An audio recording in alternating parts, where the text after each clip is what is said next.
मेरो एकजना भिनाजु हुनुहुन्छ।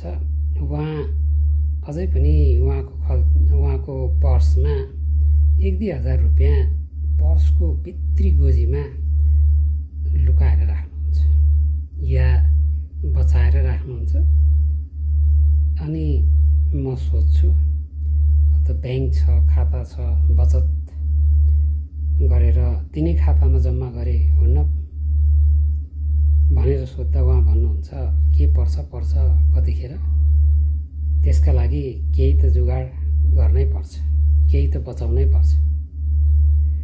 वास्तवमा यो कन्सेप्ट अथवा यो अवधारणा हाम्रो धेरै पहिलादेखि चलिआएकै छ र धेरै मानिसहरू अझै पनि आफ्नो पर्समा यसरी पैसा बचाएर राख्छन्, जुन के पर्छ या कुनै आपतकालीन स्थिति आइपर्यो भने त्यो अवस्थाको लागि प्रयोग गर्नको लागि यसरी पैसा बचाइन्छ। र मैले पनि त्यो काम गर्थेँ पहिला। 1000 या 500 रुपियाँ लुकाएर साथीभाइले पनि नदेख्ने गरी राखिएको हुन्थ्यो।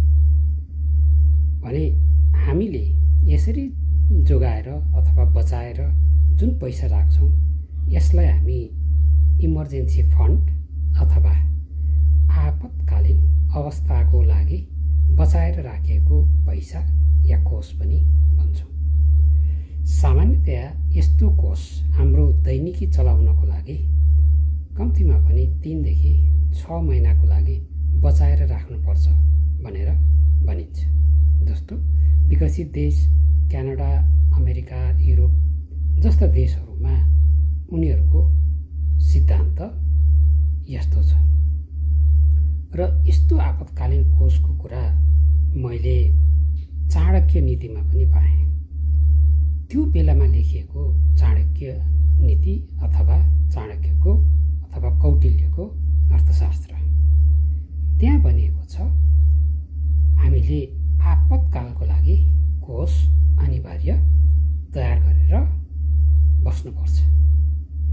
भनेको मतलब व्यापार, बिजनेस, व्यक्तिगत जीवन जुनसुकै प्रयोगको लागि भए पनि हामीले आपतकालीन कोष तयार गर्नुपर्ने हुन्छ। यस्तै कोष हामी नेपाल राष्ट्र ब्याङ्कले जारी गर्ने मौद्रिक नीतिमा पनि उल्लेख गरेको पाउँछौँ। र त्यहाँ भनिएको हुन्छ अहिले तत्काल हामीसँग 6 महिनाको लागि अथवा 8 महिनाको लागि अथवा 10 महिनाको लागि आयात धान्न पुग्ने गरीको सञ्चित रहेको छ। यसको अर्थ यदि हामीसँग कुनै अर्को उपाय भएन भने हामी 9 महिना या 10 महिनासम्म विदेशबाट आयात गरेर किनेर खान सक्छौँ या बाँच्न सक्छौँ भन्न खोजिएको हो। भने यस्तै ब्याङ्क, वित्तीय संस्था या कम्पनीहरूले पनि यस्ता कोषहरू खडा गरिएको हुन्छ। जुन कम्पनी या संस्थासँग यस्ता आपतकालीन कोष रिजर्भहरू पर्याप्त हुन्छन् त्यस्ता कम्पनीहरू डुब्ने या बन्द हुने सम्भावना कम हुन्छ। भने हामीले वित्तीय स्वतन्त्रता हासिल गर्ने क्रममा हामीले आफ्नो आपतकालीन कोष पनि तयार गर्नुपर्ने हुन्छ। जस्तो हाम्रो जागिर गयो भने अर्को जागिर नपाउन्जेलसम्मको लागि खान, बस्न, लाउनको लागि पैसा चाहिन्छ। हाम्रो व्यवसाय बन्द भयो र हामीले अर्को व्यवसाय या अर्को पेसा सुरु नगरुन्जेलसम्म हामीलाई पैसा आवश्यक हुन्छ। यस्तै हामीले काम कुनै कारणवश छोड्यौँ भने त्यो छोडिदिएपछि अर्को काम सुरुवात नगरुन्जेलसम्म हामीलाई पैसा आवश्यक पर्छ। अनि यी कामको लागि हाम्रो दैनिक गर्ने या दैनिकी भन्दा पनि बाहिर अन्य परिस्थिति कुनै कारणवश हाम्रो आम्दानी बन्द हुन गयो भने त्यो बेलाको लागि जुगाड गरेर राखिने पैसा कोषलाई हामी आपतकालीन कोष भन्छौँ। यस्ता कोषहरू प्रायः तरल हुनुपर्छ। तरल भनेको तत्काल नगदमा परिणत गर्न सकिने या तत्काल हामीले नगद लिन सक्ने। जस्तो ब्याङ्कको बचत, मुद्दती निक्षेप अथवा सेयर, राम्रो कम्पनीहरू तत्काल बेच्न सकिने सेयर, सरकारी ऋणपत्रहरू, ट्रेजरी बिल, यस्तो धितोपत्रहरूमा गरिएको लगानीलाई तरल सम्पत्ति भन्छौँ। वास्तवमा तरल सम्पत्ति के हो र यसको प्रयोग कसरी गरिन्छ र यसको उपयोगिता, महत्त्व र यसबाट कसरी फाइदा लिन सकिन्छ भन्ने कुरा मैले यो किताबमा उल्लेख गरेको छु। यस्तै आपतकालीन कोष र त्यसको प्रयोग, त्यसको महत्त्व र त्यो कोष कसरी खडा गर्ने, कति समयको लागि खडा गर्ने र कसरी प्रयोग गर्ने भन्ने बारेमा पनि यो किताबमा विस्तृत रूपमा उल्लेख गरिएको छ।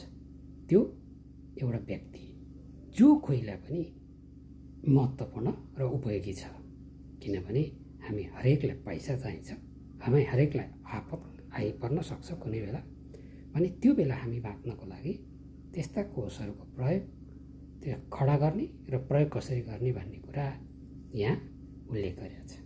तपाईँ पनि वित्तीय स्वतन्त्रता हासिल गर्नको लागि या काम नगरी पैसा आउने अवस्था बनाउनको लागि र आफ्नो समयलाई स्वतन्त्र रूपमा उपयोग गरेर आफ्नो इच्छाहरू पुरा गर्नको लागि कसरी आफ्ना कामहरूलाई अगाडि बढाउनुहुन्छ, यो किताब एकपटक हेर्नुहोस् र आफ्नो लक्ष्यअनुसार अघि बढ्नुहोस् र सुरु गर्नुहोस् र स्वतन्त्रताको पहिलो स्टेप र पाइला भनेकै सुरु गरिहाल्नु हो। लक्ष्यमा पुग्न जति हामी पाइला चाल्दै जान्छौँ त्यति नजिक पुग्दै जान्छौँ। जति हामी पाइला चाल्दैनौँ या त्यही चाल्दैनौँ भने हामी जहाँको त्यहीँ रहन्छौँ। पाइला चालौँ, लक्ष्यमा पुगौँ। वित्तीय स्वतन्त्रता हाम्रो लक्ष्य, काम नगरी पैसा हाम्रो लक्ष्य, प्यासिभ इन्कम हाम्रो लक्ष्य। तपाईँ पनि एकपटक यो किताब हेरेर पढेर तपाईँका प्रतिक्रिया मलाई पनि दिनुहोस् है त।